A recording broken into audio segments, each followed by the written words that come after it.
Jawatan satu dah cukup dah. Pikullah jawatan satu tu, pegang baik-baik, jalankan tugas baik-baik. Dia tak mau, dia nak lebih.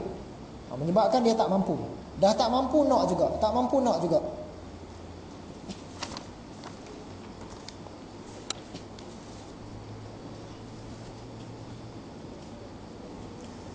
Kemudian maka datang pula atas beberapa kaum yang menggunting akan lidahnya.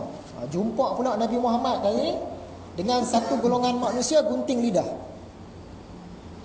Menggunting akan lidahnya dan bibirnya dengan penggunting besi. Dia pakai gunting besi, kerak potong. Tiap-tiap diguntingkan kembali, tiap-tiap diguntingnya kembali pula seperti dahulunya. Tiada lumpuh mereka itu sekali-kali. Bila dah gunting lidah dengan bibir ni tadi, elok balik gunting lagi, elok balik gunting lagi. Tak ada lumpuh, maksud dia tak berhenti-henti, tak lemah. Bukan kata lemah, dia lagi gunting, gunting, walaupun sakit dia gunting. Maka sabdanya, siapa ini ya Jibril? Maka katanya, inilah khutabaul fitnah, yakni orang yang mengajarkan manusia dengan tiada sebenarnya daripada umat Tuhan hamba, dan tiada ia kerjakan bagi dirinya. Ini orang yang duk nasihat orang lain. Dia kata kita di rumah ni selalulah baca Quran, tapi dia sendiri pun jenis tak baca. Seminggu sekali pun susah dia nak baca. Dia duk ajak orang lain, tapi dia sendiri pun tak buat. Jadi orang ni nanti di hari akhirat dia akan gunting lidah dan bibir dia. Ceritanya ada sandaran ke tidak? Tak ada sandaran. Cerita ni kita kena simpan. Orang gunting lidah tu ada, tapi lain cerita dia. Bukan orang yang mengajar tapi dia tak buat. Ini cerita lain. Kita tengok hadis riwayat Imam Baihaqi, asar riwayat Imam Baihaqi tentang orang yang gunting lidah. Kemudian mereka melewati satu kaum yang menggunting lidah dan mulut mereka dengan gunting besi. Setiap kali selesai terpotong lidahnya, maka lidah itu kembali seperti semula. Mereka tidak henti-hentinya melakukan hal itu. Baginda bertanya, siapakah mereka itu wahai Jibril? Jibril menjawab, mereka itu ialah tukang-tukang fitnah. Ni tukang-tukang fitnah. Yang dok gunting lidah dengan mulut ni tadi tukang-tukang fitnah. Bukannya tok guru yang mengajar nasihat orang lain tapi dia sendiri tak buat, bukan yang tu. Sebenarnya tukang-tukang fitnah. Jadi tukang-tukang fitnah ni perumpamaan dia seolah-olah orang yang gunting lidah dia sendiri. Itu yang setengah ulama kata hari akhirat nanti mereka ni akan dihukum macam tu. Pandangan sebahagian ulama. Dalam neraka tu nanti duk gunting lah. Gunting dah sakit dah gunting, sakit gunting lagi. Tukang fitnah.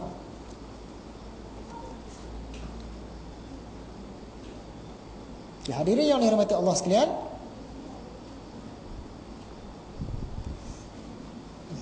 kemudian maka datang pula akan beberapa kaum, adalah kuku mereka itu daripada tembaga. Jumpa pula satu golongan umat manusia, dia punya kuku ni daripada tembaga. Kita tahulah tembaga ni keras ni. Menggaru-garu mereka itu akan mukanya dan dadanya hingga keluar daging dan darah. Kuku mereka ni diperbuat daripada tembaga. Dia garu muka sendiri dan garu dada sendiri sampai terkeluar daging dan juga memancut darah. Tiap-tiap digarunya kembali pula sepertinya. Dah garu dah sampai berdarah, sampai terkeluar daging, jadi macam tu balik. Elok balik, garu lagi.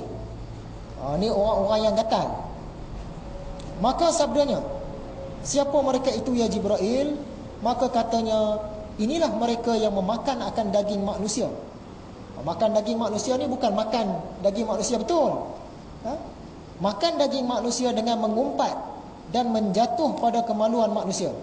Ni mengumpat dan membuka aib orang. Bukan menjatuhkan kemaluan ni maksud dia jatuhkan kemaluan. Maksud dia bagi malu pada orang lain. Kalau menjatuhkan kemaluan jenuh lah. Okay. Orang yang cakar muka, cakar dada ni tadi ialah tukang-tukang umpat. Tukang buka keburukan orang lain. Ada tak sandaran cerita ini? Cerita ni tak jumpa sandaran dia. Tak jumpa sandaran. Kemudian maka datang pula atas satu lubang yang sempit mulutnya. Jumpa pula satu lubang ni dia sempit. Maka tiba-tiba keluar daripadanya lembu jantan yang besar. Daripada lubang yang sempit ni tadi keluar lembu jantan. Satu lembu yang besar. Maka jadilah ia berkehendak kembali masuk kepada lubang itu, tiada dapat lagi. Lembu ni dia keluar daripada lubang yang kecil tadi, dia nak masuk balik dah tak boleh dah, sebab dia tu besar, nak masuk dalam lubang kecil tak lepas. Jadi apa benda ni perumpamaan ni? Maka sabdanya, apa ini wahai Jibril? Maka katanya Jibril, inilah seumpama seorang laki-laki daripada umat Tuhan hamba berkata-kata dengan satu kalimah yang amat besar daripada dimurkai Allah Ta'ala. Ni orang terlepas cakap. Dia cakap tu hebat sangat, sampaikan cakap dia ni boleh merosakkan orang lain. Dia terlepas cakap, tapi dia nak tarik balik dah tak boleh dah, sebab daripada cakap dia tu tadi dah datang natijah, dah berlaku dah kerosakan. Dia nak tarik balik pun tak boleh dah. Terlepas cakap. Kemudian maka menyesal ia. Bila dia terlepas cakap, dah berlaku dah sesuatu yang tak baik, dia baru menyesal. Dia nak undur balik cakap dia tu tak boleh dah. Maka tiada kuasa mengembalikan lagi. Dah terlepas cakap, tak boleh nak patah balik. Ada tak sandaran cerita ni? Ada. Hadis riwayat Imam Baihaqi. Kemudian mereka melewati sebuah lubang kecil. Dari lubang itu keluar seekor kerbau yang sangat besar, dan kerbau itu ingin masuk kembali ke lubang kecil itu, namun ia tidak mampu melakukannya. Baginda bertanya, apakah itu wahai Jibril? Jibril menjawab, itu ialah perumpamaan seseorang yang berkata dengan suatu perkataan besar. Dia cakap tu benda yang penting. Kalau silap cakap, maka akan datangkan kerosakan pada diri dia, pada orang lain. Itu yang orang katakan apa dia? Mata pena, lidah lebih tajam daripada hujung pedang.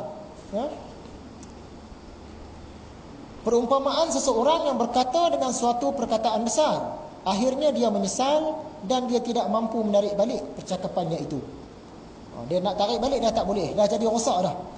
Dia ni jenis cakap lepas tak fikir dulu. Dah berlaku kerosakan barulah.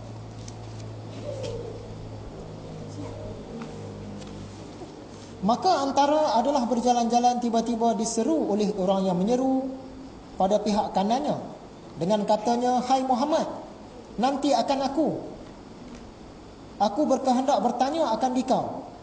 Nabi Muhammad tiada menjawab Nabi Muhammad.